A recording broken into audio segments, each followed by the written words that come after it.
right, y'all, welcome back. We are here for week 1 NFL picks and props. I am so excited right now, and I know I share this excitement with the rest of y'all, so I'm just going to save the long-winded introduction for another video. Let's get right to it, y'all. The first game that I'm looking at, the Arizona Cardinals taking on the Tennessee Titans.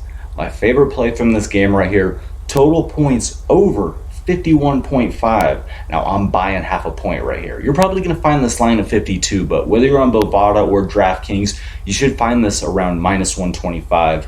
I don't want to tie with the 52, and this is just a game right here where when I'm looking at how both of these teams performed last season and I'm looking at their off-season acquisitions, I just see a lot more offense than defense in this game right here. Looking at both of these defenses right here, I think Kyler Murray and Ryan Tannehill are both of the kind of quarterbacks that can move the ball how they want to, and it'll just result in a lot of yards, a lot of scoring right here.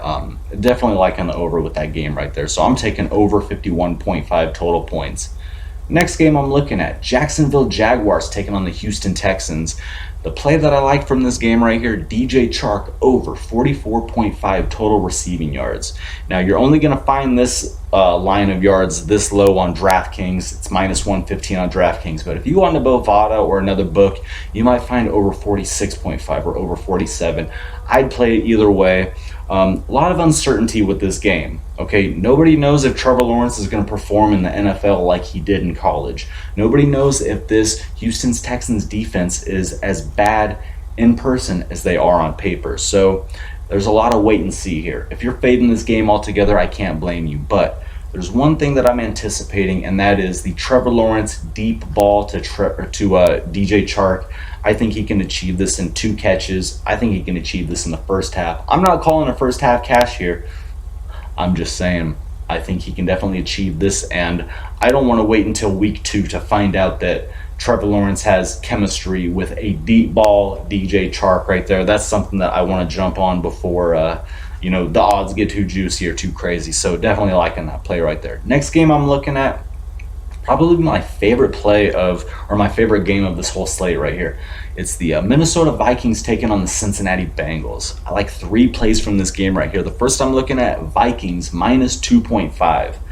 You're going to find this minus 3 anywhere, but I bought half a point here. So if you're on Bovada or DraftKings, you might find this at minus 130. I'm sorry if it's a little juicy, but I really think that the number 3 is really pivotal in football, and to take a minus 3 could really bite you in the butt more often than not. So that's where I'm willing to buy half a point here. And I think both offenses are stacked. I think there's a lot to offer from both offenses and what they could bring forward. But I think Minnesota defense is going to be definitely better than Bengals defense. Bengals defense is hurt. They're young. They're in a rebuild mode. I'm expecting Bengals to be in a lot of shootouts this season. They're going to allow a lot of points and have to score a lot just to be on the winning side of some games right here. So week 1, I'm definitely seeing the Vikings beating the Bengals by 3 or more points, but I don't want to have a push right there. So I'm going over 2.5 and total points over 46.5. Like I was just saying, I see both of these offenses being stacked right here, and to have 47 total points in this game, for the Vikings to win, 27 to 23 or something like that, I definitely think both of these teams have enough offense to hold up their end of the over right here. So definitely liking that play right there. Last play that I like from this game, Dalvin Cook anytime touchdown. Now I realize that this is too juicy, and I would never tell you to put a full unit on this because it's like minus 200 or minus 190 on DraftKings or something like that. But what if you're into parlays? I'm into parlays. If you want to go see my parlays, go follow me on Twitter. Link in the description. I'm going to post more plays than you see on here. Just because the camera stops does not mean the grind stops. I love posting new plays, retweeting other people that are just some great minds. There are just all kinds of people that want to contribute to this stuff, and I cannot recommend enough. Go follow us on Twitter. Go check out some great accounts. There's just some really great stuff out there. And my point with Dalvin Cook right here, I would not put a full unit on just this play, but if you're into parlays, put a Dalvin Cook touchdown on your parlay on some other plays that you think could happen. And it's risky, and a lot of people don't recommend that stuff. But if you have the right unit management and you realize what you got to do to have long-term growth and stuff like that, as opposed to just going YOLO on a play every once in a while. Going a partial unit on a parlay, and I'm not totally against it. So that's just something I wanted to throw out there. Dalvin Cook, anytime touchdown. Next game I'm looking at, Philadelphia Eagles taking on the Atlanta Falcons. This is another game where I see a lot more offense than defense. If you want to take the over with this, I will not disagree with that, but that's just not a play of mine. My play for this game right here, Calvin Ridley over 5.5 receptions. Now you're going to find this at minus 140 on Bovada, or maybe minus 145 or 140.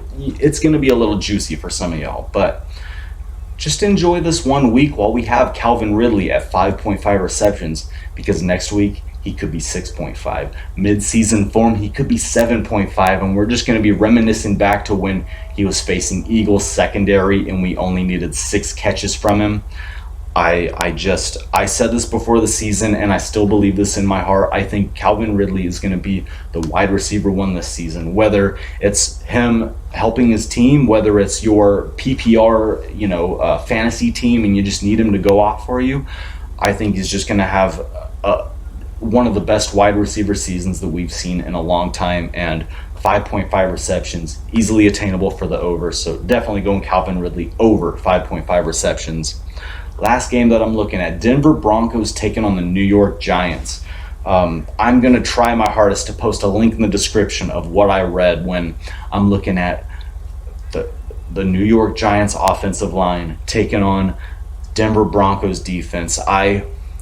For anybody out there, I don't care if you live in Denver, I don't care if you live in New York.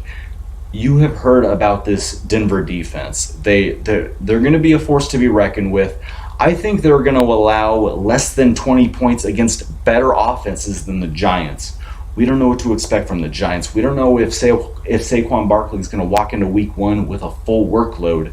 But if he's not going to score 2 touchdowns in this game, I don't mean to get too harsh, but I don't know how the Giants are going to score no 20 points in this game right here. I think, the Broncos, they're going to be facing better teams than the Giants this year. They're going to be facing better quarterbacks than Danny Dimes. They're going to be facing better running backs than Saquon Barkley. And I still think there are going to be games where they allow less points than 20 against those better teams than the Giants. I hate to go harsh like that, but I'm high on Broncos defense right here. And if I remember, I hope I do, link in the description. You're going to go see what I read about that offensive line of the Giants taking on the defensive line of the Broncos, and just how there might not be a lot of scoring opportunities for the New York Giants this week. So that's not me saying they're going to have a bad season. That's just, I would fade any team playing the Broncos this week. So those are my picks. If anybody's tailing, leave me a comment in the comment section. I'd love to hear from y'all.